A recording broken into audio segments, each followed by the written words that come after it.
These videos are always the hardest to make. There will be little practical advice. Most of it will be abstract, big picture thinking in hopes that it can help you gain perspective to see the situation that you are in from a new light. Because I love observing patterns in my own life. I love reflecting and seeing the same phenomenon happen time and time again, but from a place of newfound experience from which I can correct my actions to see future situations that happen from a better, more holistic light in which I do not have to be very reactionary about or get super upset or emotional about. And there's been a meta pattern that I've noticed in my life time and time again, which helps illustrate the story that is life so you can identify which phase of life you're in and be able to make decisions according to that. And so it goes something like this. There are 4 phases, and the first is the clarity phase. Insight strikes and a purpose reveals itself, a vision that I can start to work towards. I have the skills to make it work. All that's left is for me to accept the challenge.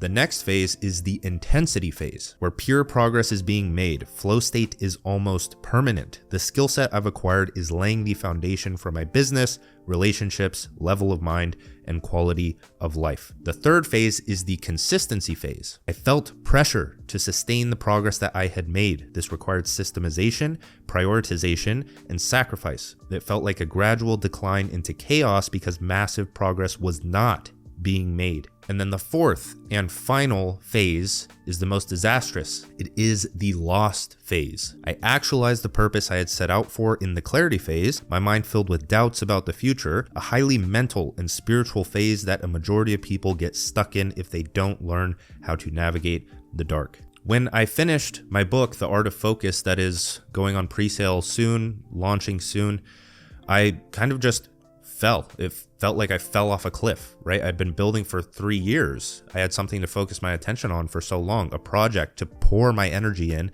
and to base all of my actions around, right? My nutrition was based around how do I operate at my peak mentally so I can pour my creativity into this book. What lifestyle am I going to create that favors idea generation and creativity? What are other decisions that had to be made, like waking up early to get straight into writing the book so I still have time to finish the other tasks of my day. My entire day was structured around this project. And that's how it goes for many people in multiple phases of life where they have one purpose, which is what we'll dig into further. And the thing is that when you get into this phase of feeling lost, you don't know where you're at. When you flip the page to a new chapter, you're lost. There's no purpose. You haven't even experienced the rising action yet that gives clarity to what that purpose is. It may be hinted at, or you're curious about what it is, and that's what gets you interested in reading the book or the chapter. And so these phases of feeling lost can be extremely dangerous, but I've slowly learned to be at peace with them, right? I've been a lot less reactionary and emotional than I would have been, let's say 5 years ago. Now it's more so I observe it. I'm aware of what I'm going through. I've experienced this before. How do I just let go and give myself the space to realize like what the next purpose is in my life? And so these phases, all 4 of them, not just the lost phase, encapsulate a few principles that I want to make known from the start. The first is novel emergence. So after every battle or conflict, struggle at any plane of existence, physical, mental, cosmic, animalistic, whatever it may be, when there is conflict, when that tension is released, something new emerges. When a star has tension and it eventually explodes, it creates atomic nuclei that goes and creates it becomes the resource for creation in the cosmos. And then after, let's say, a world war or a war between nations, while many perceive that as bad, and there are obviously bad things about it because it's destruction, but on the other side, there is medical advancements that have changed the path of human evolution. What about on the personal level,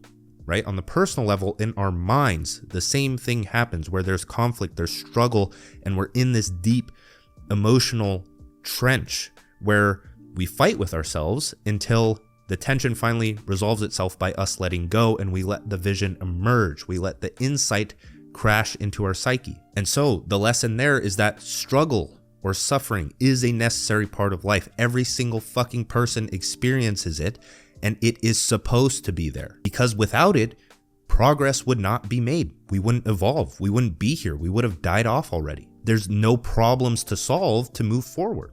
There's nothing to focus our attention on to build and create towards. And so the next principle is impermanence and entropy. In short, this is both a like Buddhist teaching and a systems principle where things just fall apart with time, and that nothing lasts forever, and that nothing is permanent no matter how permanent it may seem. And that means that this goes beyond physical or material. This goes towards the phases of your life that you can notice in patterns with your mind if you choose to reflect consistently on your life. And so you understand, okay, this phase of feeling lost isn't going to last. It's not permanent. This phase of absolute progress where I'm on top of the world is not going to last. It's going to come crashing down.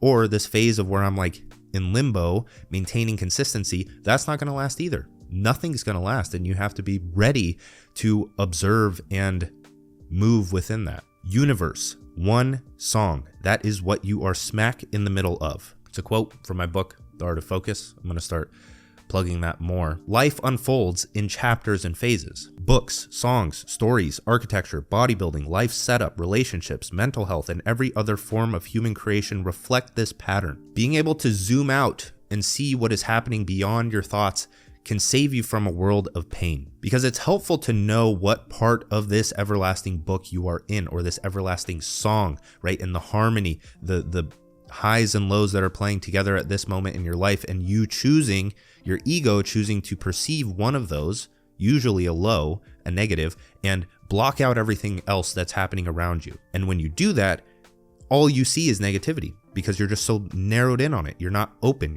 You haven't zoomed out and gain the resources necessary to zoom back in from a place of perspective and make forward progress in the world without a worry. Because for each chapter of a book, there is a purpose or goal that must be actualized. And at the beginning of the chapter, whatever chapter you're in, you have to acclimate to the environment that you chose to be in. Like when you move to a new city and you're just thrown into this new chapter in one area of your life, right? This is not only is this one book for your life as a whole, but subsequent sub-books within that big book, each with their own chapter, and that goes down infinitely forever into every facet of your life. This is divine. Because when you move to a new city, you haven't acclimated to the environment. Your mind hasn't ordered itself based on your conscious decisions to form actions and routines around the things you like to do. What grocery store are you going to? Which roads are you going to take to get there?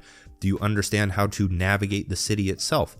How good does it feel when you are navigating the city and you discover something new because you are open to discovering in the unknown? That is one thing that most people don't take into their everyday life, is they are so closed off to the lack of certainty that they experience when they go into a new phase of life. And this goes for any other domain of your life, like health, relationships, business. When you start something new or you achieve a big goal and subsequently drop down into this low, it's uncomfortable at first, but then it starts to become normal just as you acclimate to that environment over the weeks. And so then from that, once you begin to acclimate, you can start to perceive everything around you from a state of decreased stress, because things have become normalized, and that allows your mind to be open to new potentials. And then in the middle of the chapter, once you gain that clarity, once you understand what the purpose is, once it comes to you, then you can start making immense progress. You kind of just go all in on it, and then everything feels smooth. You reach the climax of the story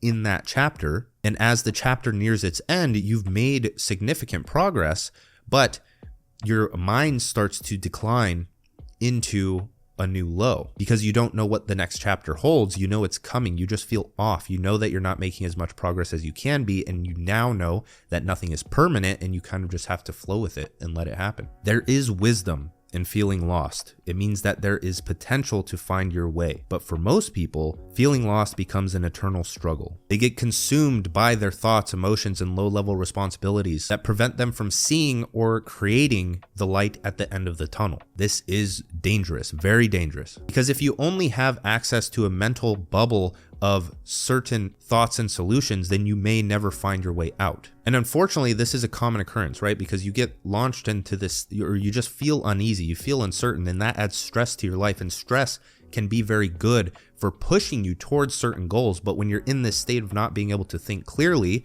which is 99% of the population, then you must understand that most people adopt goals that they are told to adopt, that are assigned to them. And then they go and they get on this hamster wheel of, okay, I'm going to pursue this goal of, let's say, getting a high paying job, which there's nothing wrong with. That's not what I'm saying. I'm saying that that's not by most people's own conscious reasoning as to why they're actually pursuing it. They go, they pursue it, and then they realize, okay, what's next? And then they choose another goal. And none of these are self-generated. None of these are actually what they want to do. And they're slowly digging themselves further into a hole rather than being able to climb upwards so they can see the past mistakes that they've made and by their own conscious choice, make better decisions with time. If you're consistently digging yourself down and going lower levels into unconsciousness, then you can't, it's much more difficult to look back up and see, okay, these are the mistakes I made. Instead, you have to climb your way up, and then you can see from the top down, oh, these are the mistakes I made.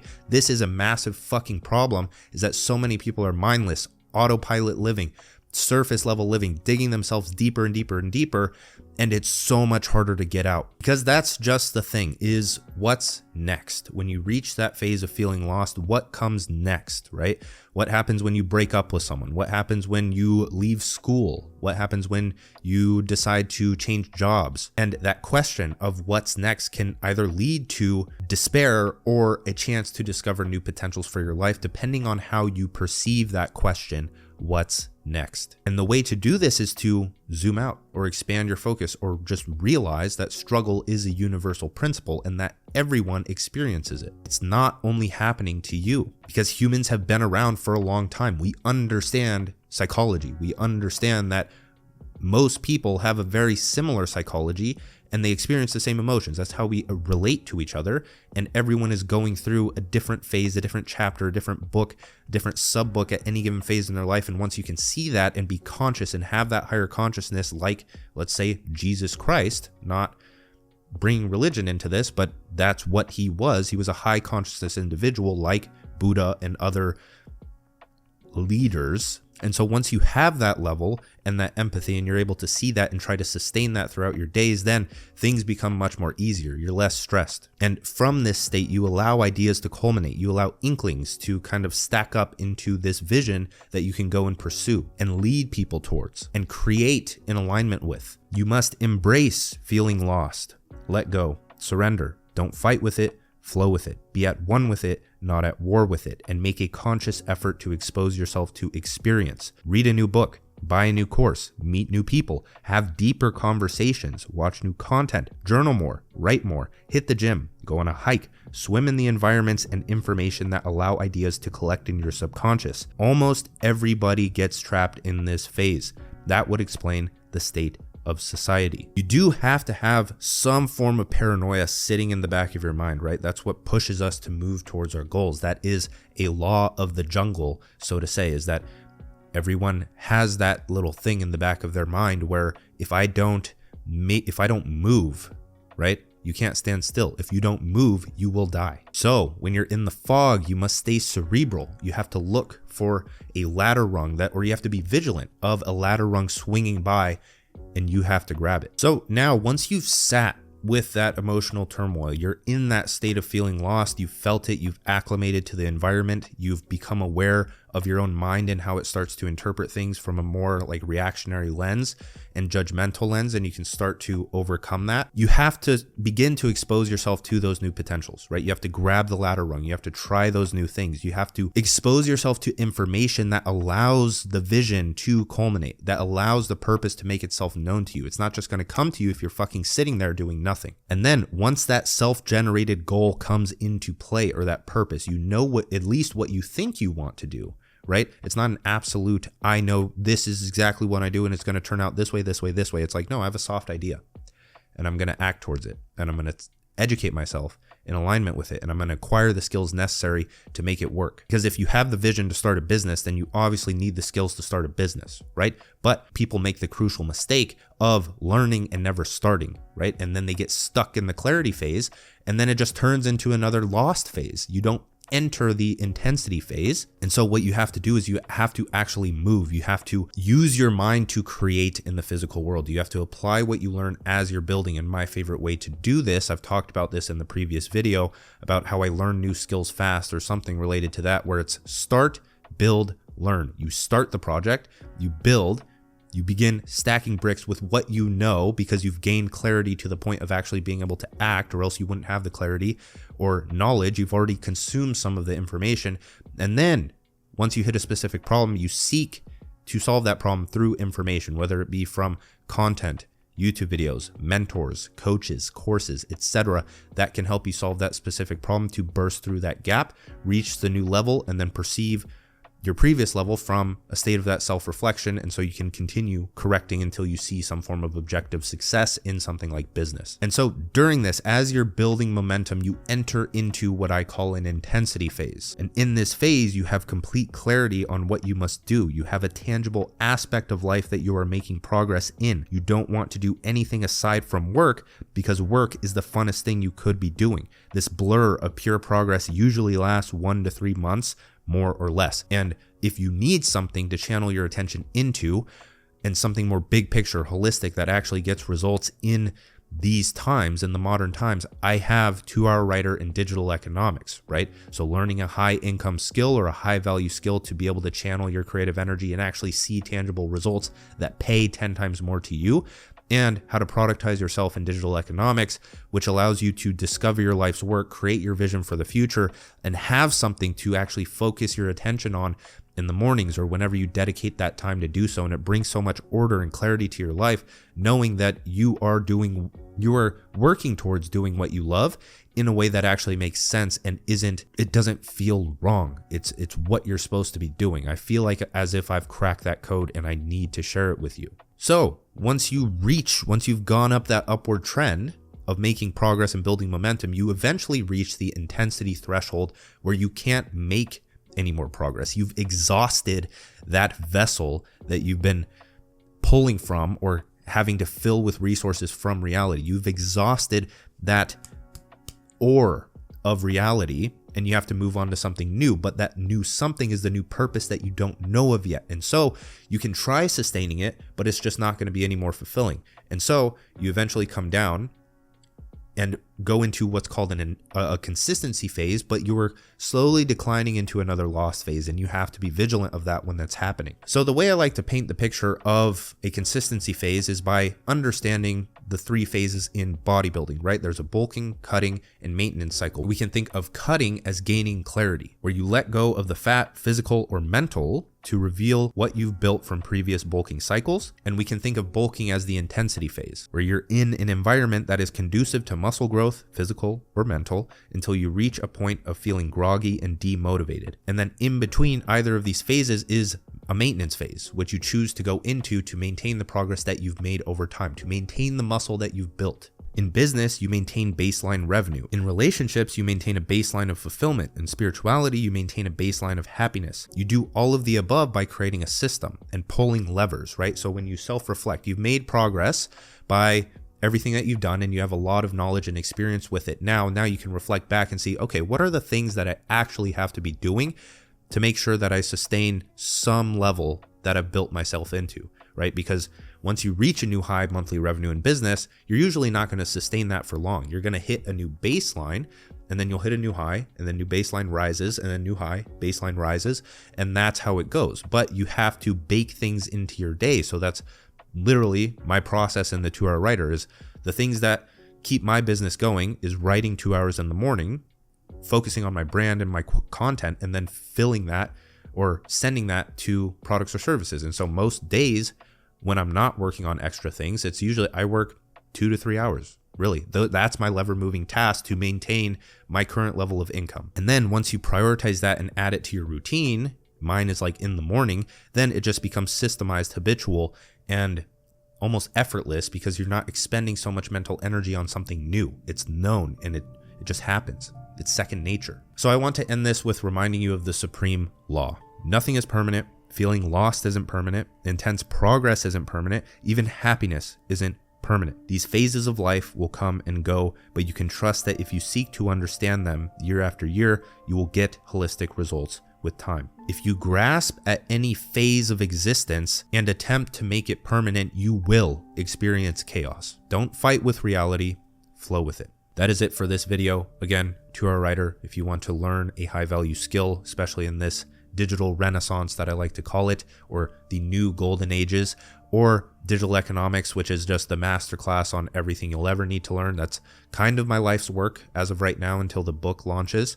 They're both part of my ever-evolving life's work. So hopefully you benefit from those if you would like to check them out. But links to all that cool stuff in the description. Like, subscribe. I'll see you in the next one.